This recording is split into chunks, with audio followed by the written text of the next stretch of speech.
when he got near it, they blew the mine up, and the snipers came out, and they shot our medics, and there was blood and guts everywhere for hours, and he died. It was really a very depressing thing. I said, let me carry his body back. I'd like to do that because, you know, I really liked him. He was a nice guy. He helped me out. So where's the body bag? I'll just carry his body back. It's like a half a mile. The guy said, you don't understand. He says, you don't know what a human body is like. When a body is dead, it sags, and one person cannot carry a human body for 1 mile. So we need 6 people to do this. And we all grabbed one part of the body bag and carried him out. So that was depressing. And I think that was probably the first time I'd seen a dead person.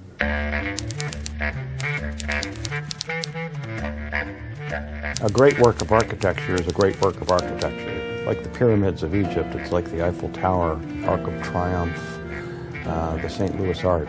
A great piece of architecture will draw people to see it. And the difference between this and the Eiffel Tower is the Eiffel Tower, you want to get back and just enjoy this thing in front of you, and look up.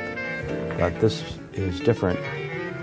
You want to get close to it, you want to touch it, you want to feel it, put your hand on it, touch the names, see your own reflection in there. It became very iconic. People began to associate the memorial with healing, a place where people lower their voices in a non-theological way. It's a place where really people are in touch with something spiritual.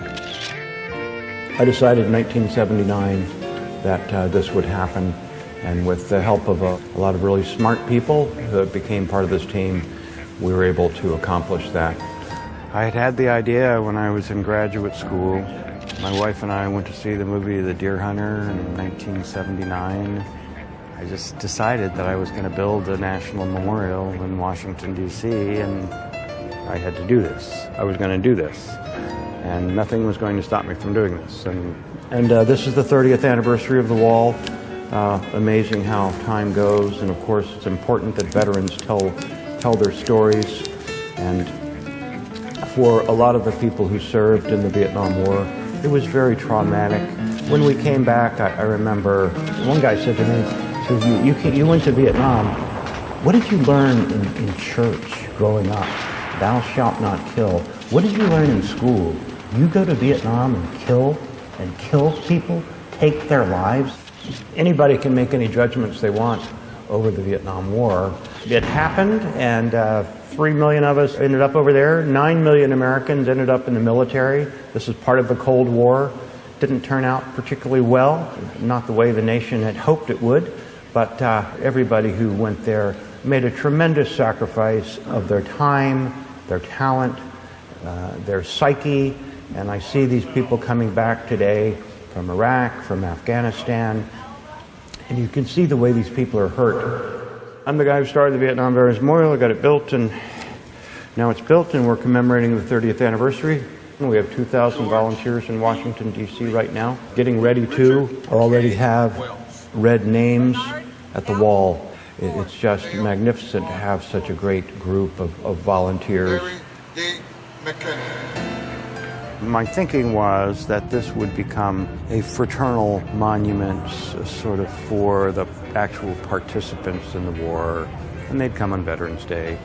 But in fact, just the opposite happened. While the veterans come, 99% of the people who come to the wall on most days are 15, 16-year-old kids. They're not Vietnam veterans. It developed a personality and characteristics of its own. It began to change the way Americans mourn publicly. It began to change it in a very significant way because people began leaving items at the Vietnam Veterans Memorial. Now over 400,000 items. All of a sudden, people were given a license to mourn publicly. It changed other things too. We started seeing what I call the highway headstone. When you're driving down the road and you see the little cross or something for somebody who was killed. That coincided with the dedication of the memorial. People began commemorating these people by leaving teddy bears, things that belonged to them, pictures of them. So it changed the way America mourned. So that was not expected. This used to be the wall that heals, but this has really become the wall that educates. And what was missing was a place to educate people, so that's why we're building the Education Center. On the 28th of November, we're going to have a groundbreaking for the Education Center at the Wall. We still need a few $1 million to get it done, but we'll get the money.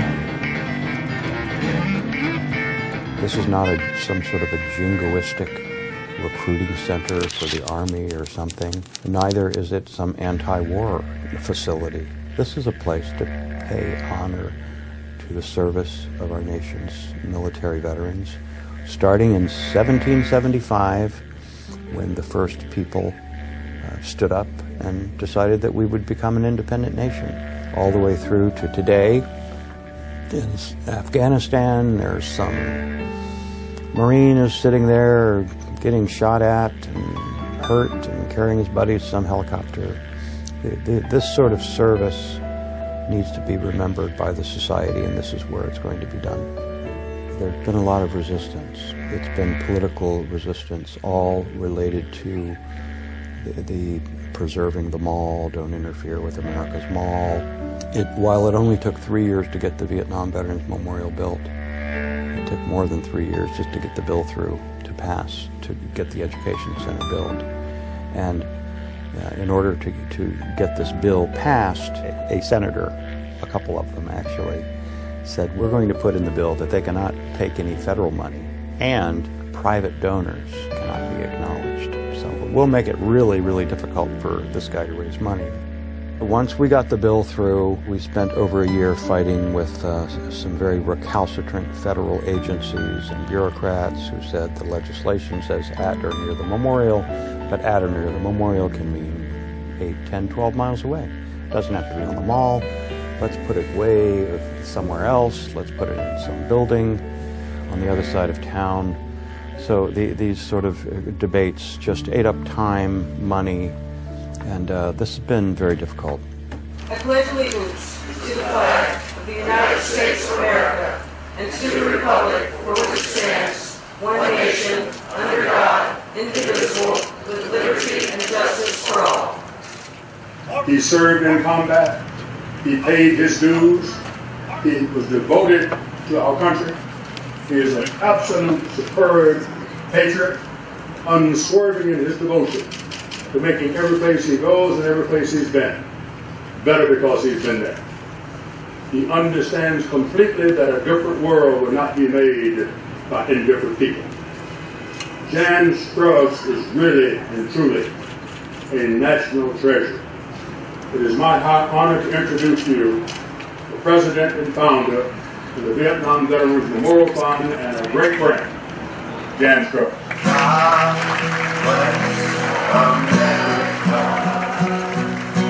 Land that I love, stand beside her and guide her through the light with the light from above, from the mountains to the prairie to the ocean, wide with foam.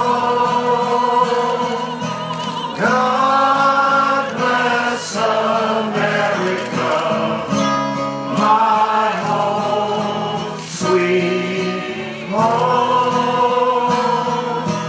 God bless America, my home, sweet home.